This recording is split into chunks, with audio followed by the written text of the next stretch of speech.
como discípulo de Moisés. Sua primeira tarefa militar, descrita nas Escrituras, é liderar os filhos de Israel numa batalha contra os filhos de Amaleque, os amalequitas. É aquela história ali no deserto de Refidim, quando Moisés está na montanha, com as suas mãos sendo sustentadas por Arão e por Hur. Enquanto as mãos de Moisés ficavam levantadas, Josué prevalecia contra os amalequitas. Quando as mãos de Moisés baixavam, Josué era derrotado no campo de batalha.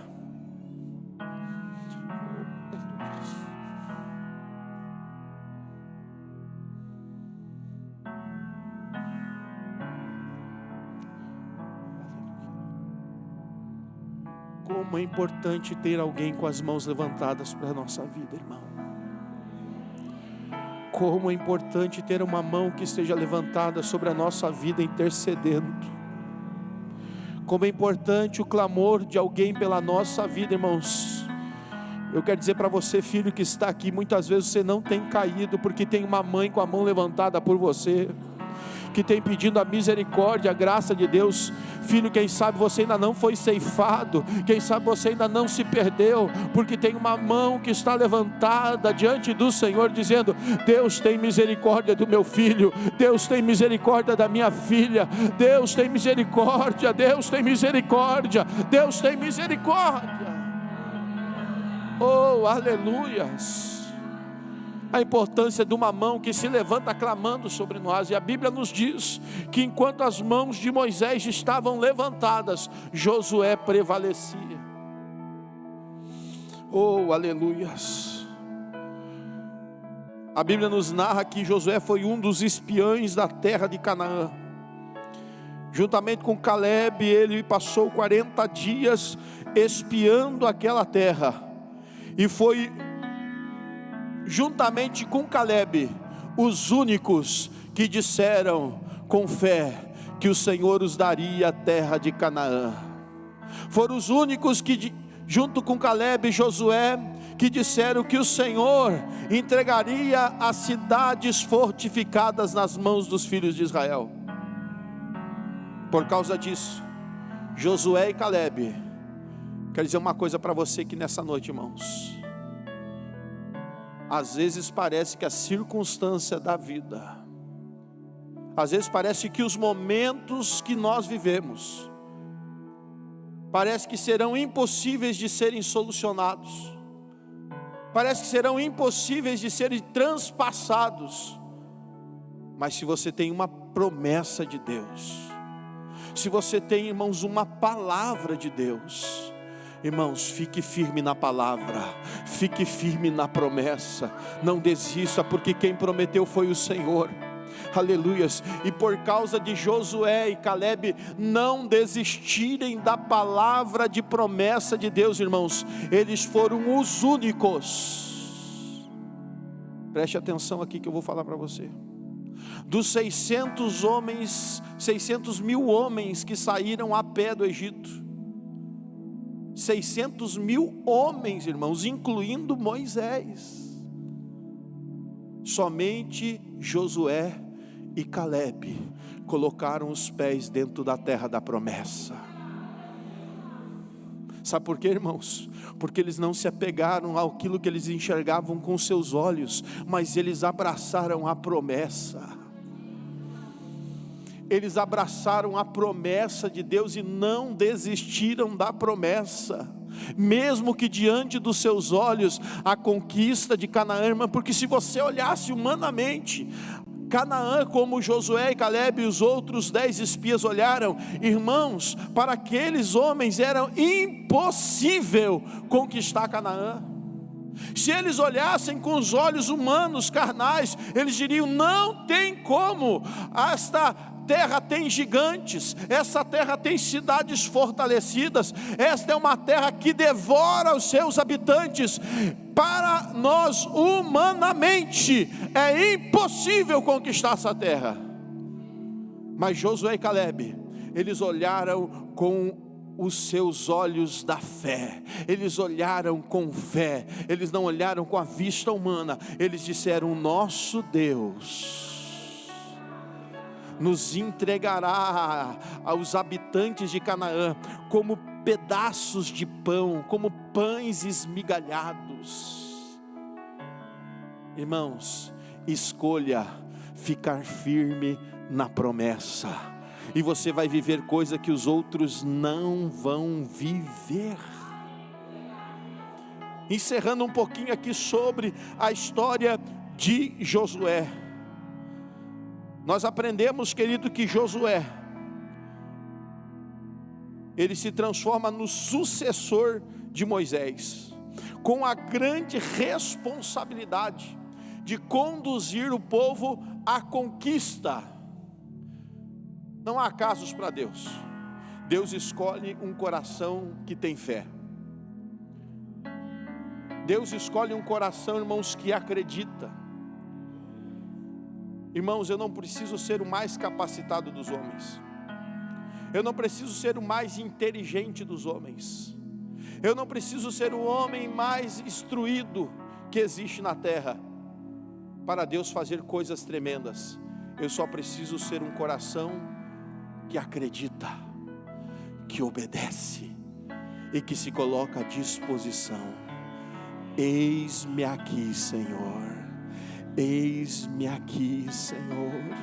Eis-me aqui, Senhor. Eis-me aqui, Senhor. Eis-me aqui, Senhor. E aí o próprio Deus capacita, o próprio Deus instrui, o próprio Deus dá poder, o próprio Deus abre as portas, o próprio Deus dá as necessidades, o próprio Deus faz o caminho ser aplainado para que tudo aconteça. Basta alguém apenas acreditar. Aleluias. Basta alguém apenas se dispor. E Josué é esse jovem que então assume a sucessão de Moisés, e ele consegue liderar o povo de Israel, até que 40 anos depois ele está ali no Vales de Moabe, próximo ao Monte Nebo, onde Moisés ele falece, e agora Josué o sucede. Então agora o povo está ali na região das planícies de Moabe, próximo ao Jordão, e há um rio Jordão a ser atravessado. Então Deus conversa com Josué face a face. Josué recebe a direção de Deus de como entrar na terra, mandando a arca da aliança ser carregada nos ombros dos levitas sacerdotes. E eles carregam a arca da aliança, e ao tocar os seus pés nas águas do Jordão, que está caudaloso, ou seja, ele está grande por causa das cheias das águas, intransponível a nado, profundo. Mas quando a presença de Deus, através dos pés dos sacerdotes, tocam a água se abre em dois. E a Bíblia diz que a presença de Deus, através da arca da aliança, que é o trono de Deus, fica no meio do Jordão. Pega aí, irmão. Recebe aí essa palavra do Senhor. O Jordão é um tipo de luta, o Jordão é um tipo de tribulação, o Jordão é um tipo de adversidade. O Jordão, irmãos, é um tempo caótico, o Jordão é um tempo difícil. O Jordão, irmãos, é um momento terrível que todos nós enfrentamos, às vezes em casa, às vezes na sociedade, como estamos enfrentando agora. Mas enquanto Deus estiver com a sua presença no meio da nossa aflição, enquanto Deus estiver no meio do nosso Jordão, irmãos, todos vão passar para o outro lado. A Bíblia diz que não se moveu a arca da aliança do meio do Jordão, enquanto não passou para o outro lado o último dos israelitas. Depois que passaram todos os israelitas, irmãos, Deus ordenou a Josué dizendo: olha, escolhe 12 príncipes. Olha Deus fazendo agora a cura lá de Números capítulo 13. Lá foi 12 espias, 10 negaram, 10 retrocederam, 10 esmoreceram, e Deus diz: é a hora do conserto, é hora de lembrar porque nós chegamos até aqui, é hora de nós lembrarmos porque nós estamos atravessando esse Jordão, é tempo de nós restaurarmos a Israel, e vamos para um tempo de conquista, vamos para um tempo novo, vamos um tempo para tomarmos posse daquilo que Deus nos prometeu. E agora 12 príncipes pegam cada um uma pedra do leito do Jordão, leva para o outro lado e levanta um memorial, um altar de lembrança. Oh, aleluias! E aí os israelitas perguntavam: por que nós estamos levantando esse altar? E Josué diz: para que quando os teus filhos, os filhos dos teus filhos, perguntarem que negócio é esse, que altar é esse, que memorial é esse, vocês vão dizer: aqui o Senhor nos fez passar em terra a seco para o outro lado. Levante memoriais que lembram na sua vida. Quando você estiver passando por um momento de aflição, irmão, tenha memoriais na sua vida, que você possa olhar para eles e dizer: oh, o Senhor me sustentou nessa peleja, o Senhor me sustentou nessa luta na minha vida, o Senhor me sustentou nessa doença. Se o Senhor fez isso naquele tempo, por que não faria o Senhor agora? Oh, aleluias! Tenha memoriais na sua vida como José no Egito, que quando nasceram os seus 2 filhos, colocou o nome deles de Manassés e Efraim, porque toda vez que ele chamasse Manassés e Efraim, ele lembraria: o Senhor me fez prosperar na terra da minha adversidade. Oh, aleluias! O Senhor me curou na minha terra de sofrimento. Tenha memoriais na sua vida que lembrem o favor de Deus na sua vida, porque quando você passar por outro momento difícil, aquilo fará a sua fé ser fortalecida e a sua confiança restaurada. Oh, aleluias! Quando eu olho para Josué como sucessor de Moisés, oh, irmãos, ele faz grandes conquistas.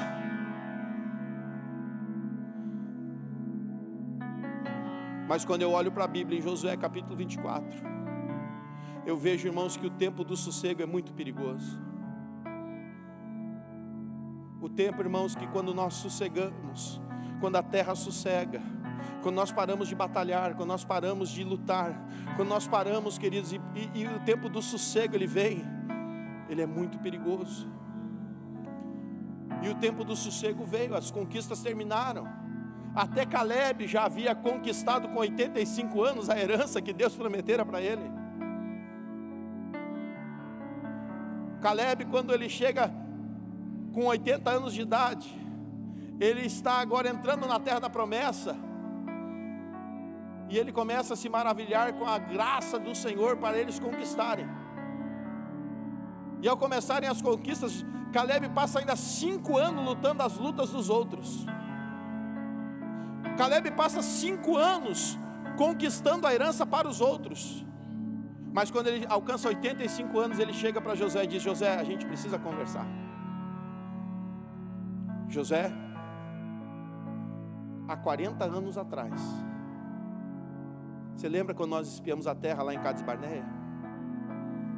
Você lembra que foi só eu e você que a gente confiou em Deus? Bom, há 40 anos atrás, eu recebi uma promessa de Deus. Há 40 anos atrás, Deus disse pelo seu servo Moisés que eu ia tomar a terra que eu coloquei meu pé por herança. E eu quero dizer uma coisa para você, Josué: a mesma força que eu tinha 40 anos atrás para conquistar, eu com 85 anos tenho a mesma força. Com 85 anos eu tenho a mesma disposição. Com 85 anos eu ainda tenho a mesma capacidade. Sabe por quê? Porque o mesmo Deus que foi comigo 40 anos no deserto, o mesmo Deus que me deu força para lutar 5 anos pela herança dos outros, é o mesmo Deus que está comigo, é o mesmo Deus que vai comigo. Aleluias. E Caleb abençoou, irmãos, Josué abençoou a Caleb, e ele foi e conquistou a sua herança com 85 anos de idade. Mas veio o tempo do sossego. E aí, irmãos, aqueles jovens que não conheceram o Deus do deserto,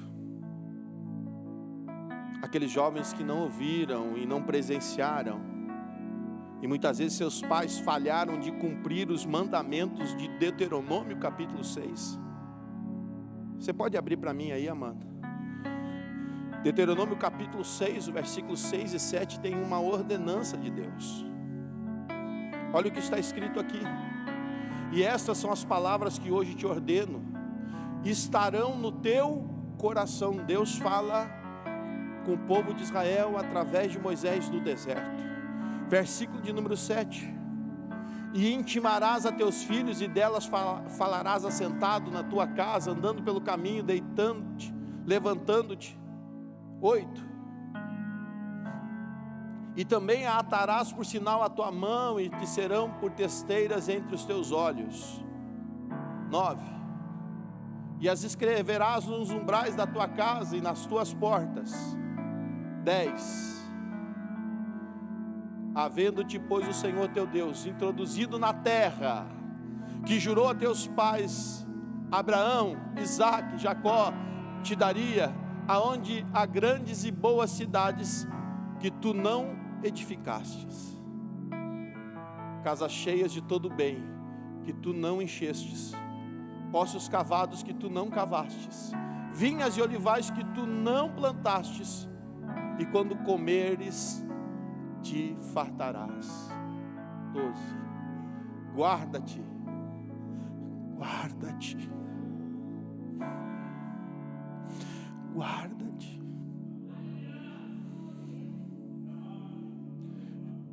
que não te esqueças do Senhor, que te tirou da terra do Egito e da casa da escravidão.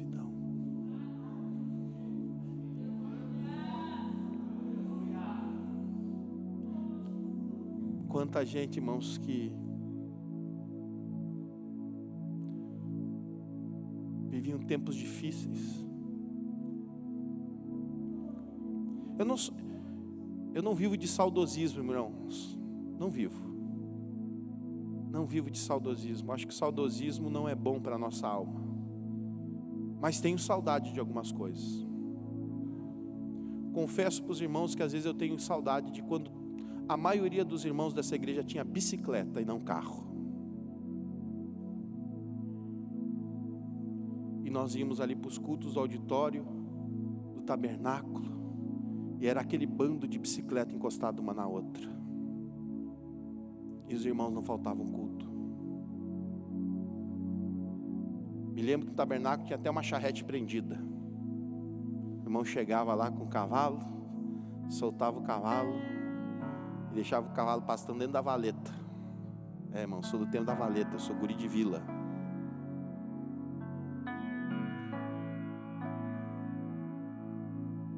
Hoje as pessoas têm carro,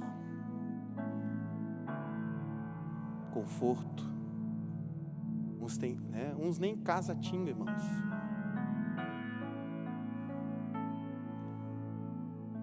Tem gente que eu conheço que tinha que às vezes pegar latinha, sabe aquelas lata da Vigor de azeite? Quem é desse tempo, irmão? Eu sou velho, né, irmãos? Irmão, hoje disseram para mim de novo, e aí meio século. E eu lembro das latas de azeite Vigor, aquela vermelha. Tinha gente que recortava aquilo para fazer mata junta para a tábua do seu chalé.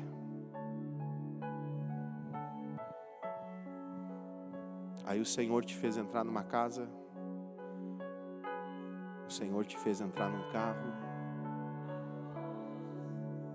e às vezes até para vir no domingo a gente pensa se vai vir no culto, nem que seja para dizer obrigado, Jesus.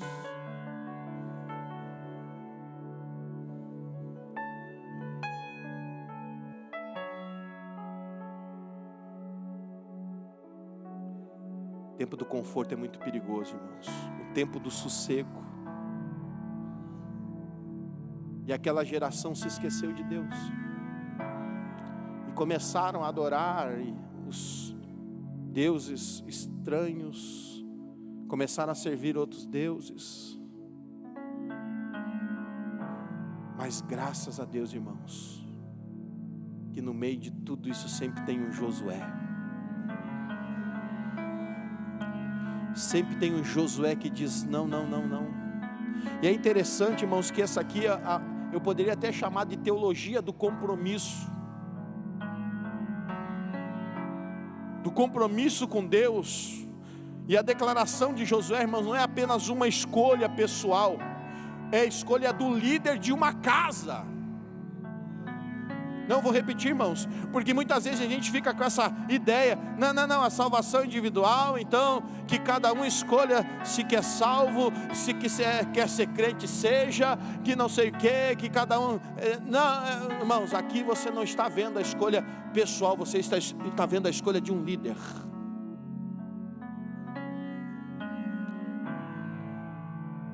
Você está vendo a escolha de um pai.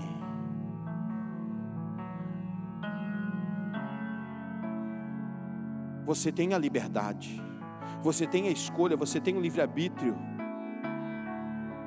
mas a responsabilidade da liderança da sua casa é sua, meu irmão. A escolha de como a tua casa vai servir ou não servir é sua. Ninguém vai conseguir chegar diante de Deus e dizer: não, a minha casa, eu até me esforcei, eu até tentei.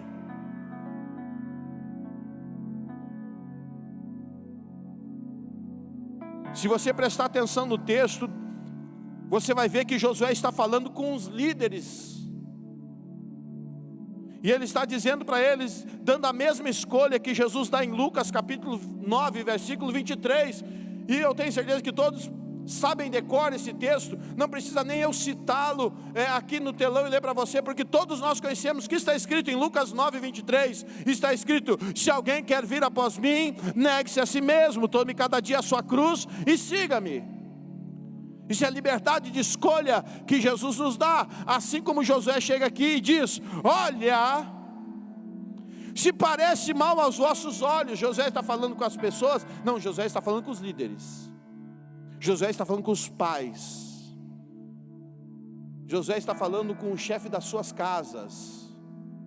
E ele está dizendo: se parece mal para vocês servirem ao Senhor, escolhei a quem vocês querem servir. É uma escolha sua, a quem você quer servir. E ele disse: se vocês querem servir aos deuses dos seus pais que serviram no Egito, se vocês querem servir os deuses da terra que vocês estão agora, que o Senhor os deu. A decisão de servir ao Senhor é uma escolha, irmãos, diária, intencional. Servir a Deus, irmãos, é uma escolha intencional. Por isso que Paulo vai e doutrina, isso em Romanos capítulo 12: rogo-vos, pois, irmãos, pela compaixão de Deus, que apresenteis os vossos corpos como sacrifício vivo, santo, agradável ao vosso Deus, que é o vosso culto, ou seja, a vossa adoração, o vosso serviço, a vossa prostração, com o vosso entendimento, ou seja, intencional. Eu sei, eu estou escolhendo servir a Deus. Eu escolho abandonar o pecado e servir a Deus. Eu escolho abandonar as coisas erradas e servir a Deus. Escolhei a quem vocês querem servir. É uma decisão. E as implicações práticas disso, irmãos, não é só para o tempo de Josué, é para o nosso tempo. Quando nós escolhemos servir a Deus, nós também recebemos por princípio coisas que podem ser aplicadas às dimensões da nossa casa, da nossa vida cotidiana, da nossa participação ativa na comunidade, do nosso serviço santo para o Senhor, para o trabalho missionário da evangelização.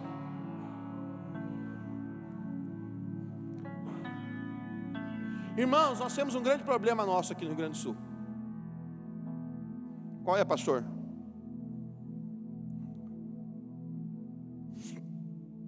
Nós gostamos de ser crente. Quem gosta de ser crente aqui?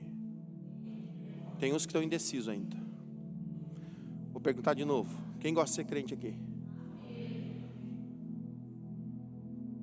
A verdade, a gente tem orgulho de ser crente. Só que por vezes não é um orgulho, aquele orgulho sadio. É um orgulho ruim mesmo. Porque eu sou tão orgulhoso de ser crente que eu nem convido o outro para ser crente.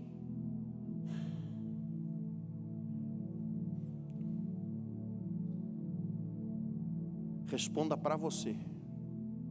Não levanta a mão não, irmão. Senão nós vamos passar vergonha aqui. Para quantas pessoas você falou de Jesus essa semana? Quantas pessoas você evangelizou essa semana? Quantas pessoas você consolou com o amor de Deus essa semana?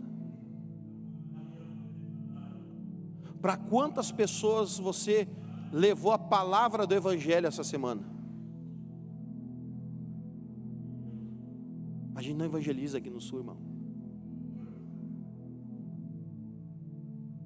A gente não prega. Se você viu esses livrinhos aqui sumir da igreja,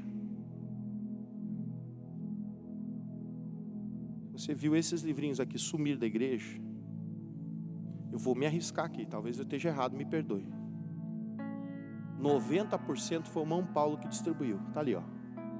Aquela figura ali que às vezes nós brincamos, né?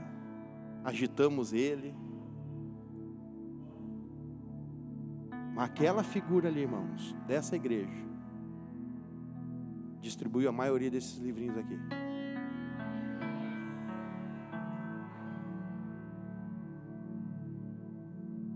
Eu vou ser sincero, Jaga, não sei se eu digo aleluia ou misericórdia. Para quantas pessoas você falou de Jesus essa semana, irmão? E nós queremos que a igreja enche esses lugares. Nós queremos que as pessoas ocupem esses bancos. Mas como ouvirão se não há quem pregue? Como ouvirão se não há quem anuncie?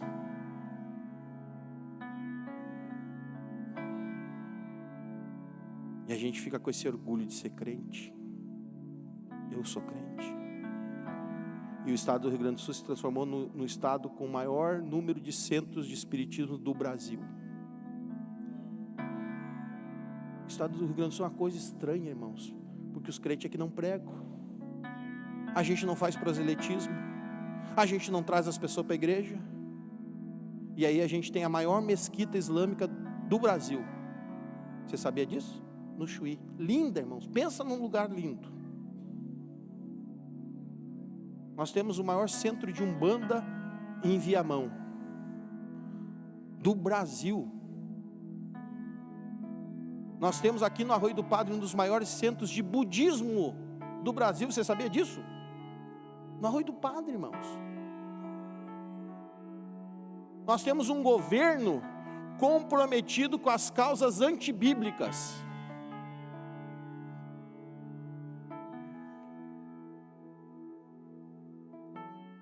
E ainda tem uns que têm coragem de ir para a internet dizendo que a culpa da tragédia é disso. Não, irmãos. Deus não tem nada a ver com isso, irmãos. Não pense que é Deus castigando o Rio Grande do Sul. Deus não tem nada a ver com as nossas escolhas. Não é juízo de Deus contra o Rio Grande do Sul, irmãos.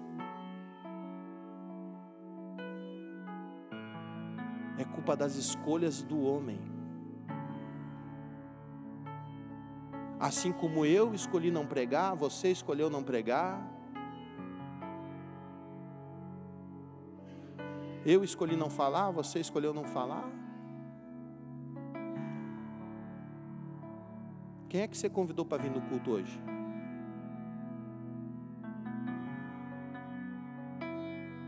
Quem é que você trouxe no culto hoje? Quem é que você insistiu para que tivesse hoje aqui ouvindo uma palavra para transformar a vida dessa pessoa?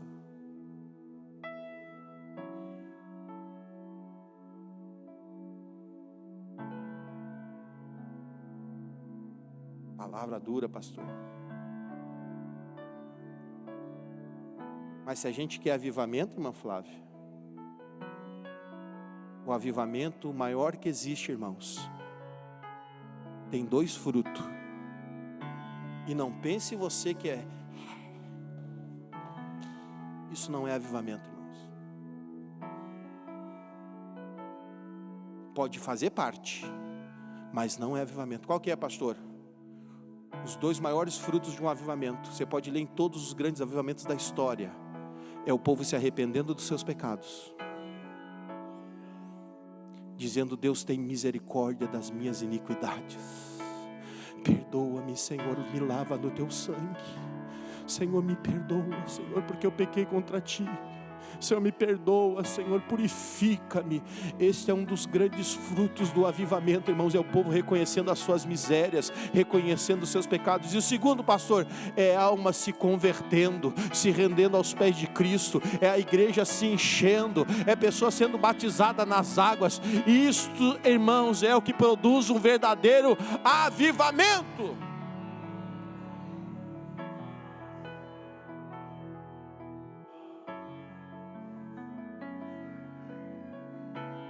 Visitação do Espírito Santo, falar em línguas, irmãos, isso é algo para a vida pessoal sua. Paulo, ao doutrinar a igreja, ele diz na carta a Coríntios que você tem que falar em língua estranha, porque aquele que fala em língua estranha edifica-se a si mesmo. Então você precisa falar em língua estranha para que a sua alma seja edificada. Se você não é batizado com o Espírito Santo, irmão, busque. Quanto você tem orado por isso? Quanto você tem buscado por isso? Quanto você tem buscado a face do Senhor para ser renovado nas suas línguas? E aí você vem para o culto e diz: o culto está frio, culpa do pastor. Culpa é sua que não ora. Pergunta para o irmão Regis, está lá no fundo, lá, quantos vêm orar na sexta-feira aqui na intercessão? Pergunta aí para a irmã Ingrid, quantos vêm na consagração no sábado de manhã? É sempre os mesmos, Pedro, Tiago e João.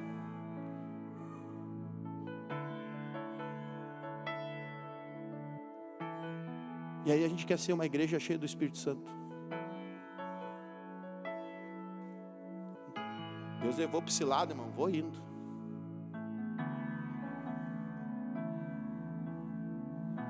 São escolhas, você é livre para escolher.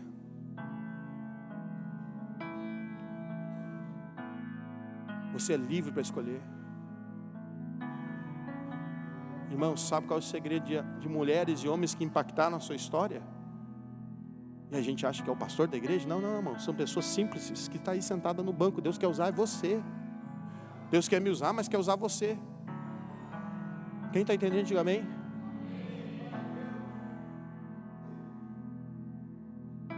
As pessoas simples que entraram para a história dos avivamentos, dos grandes movimentos, eles oravam geralmente das 4 da manhã às 10 da manhã.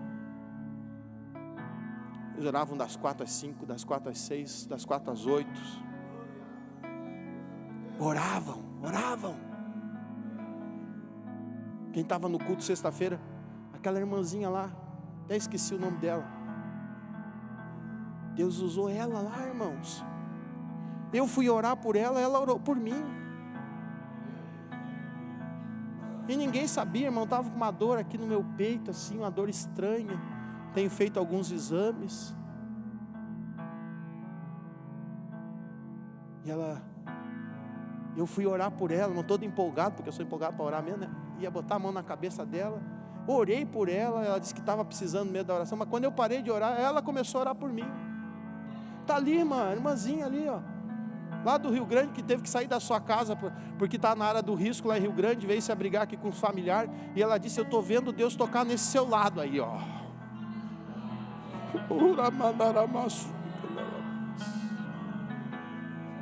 Oh, glória a Deus. Oh, aleluia. Oh, santo és tu, Jesus. Quando é que você vai começar a deixar Deus te usar? E você fica escondido, colocando seu talento. Escolha, irmão, servir ao Senhor, você e sua casa. É uma decisão sua. Oh, aleluia, é uma decisão sua. Fique em pé nesse instante. Oh Jesus. Ramandarabassure candarabaias.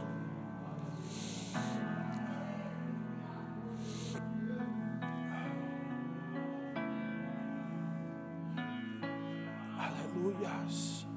Eu e minha casa serviremos ao Senhor. Eu e minha casa serviremos ao Senhor. Eu e minha casa serviremos ao Senhor. Eu e minha casa serviremos ao Senhor. Eu me disponho, Senhor, eu me coloco, Senhor, em Tua presença. Eu me coloco, eu me prostro diante de Ti, Senhor. Eu me coloco à Tua disposição, Senhor. Onde é que está você, irmão? Onde é que está você, irmã? Vem para frente, vem dizer: Senhor, eu quero Te servir com a minha casa inteira. Eu não quero a Te servir só com a metade, não, Senhor. Quem sabe você precisa do auxílio do Senhor. Quem sabe você também tem seus momentos de dificuldade, como Josué teve. Josué, ele estava com medo. Josué estava apavorado, porque era grande a responsabilidade. Mas o Senhor veio para ele dizer: eu sou contigo por onde quer que você andar.